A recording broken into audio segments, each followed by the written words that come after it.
Friends, welcome to my YouTube channel. मु आज बनैबी biscuit से तैयारी वाच केक। एबे मैं एथरे बिस्कुट को पकई नेली। एबे मैं एथरे चीनी को पकई नेली। एबे ताको मैं ग्राइंडिंग करके बाहर कर नेली। एबे मैं एथरे बेकिंग पाउडर नै गेली।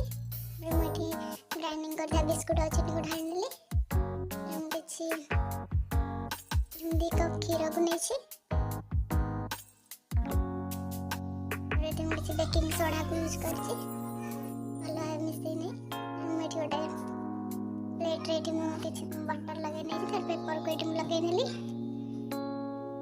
तबरे एबे मैं किछि मैदा पके कि सब पके नेली। तापर एटम से टूटी फूटी पके नेली।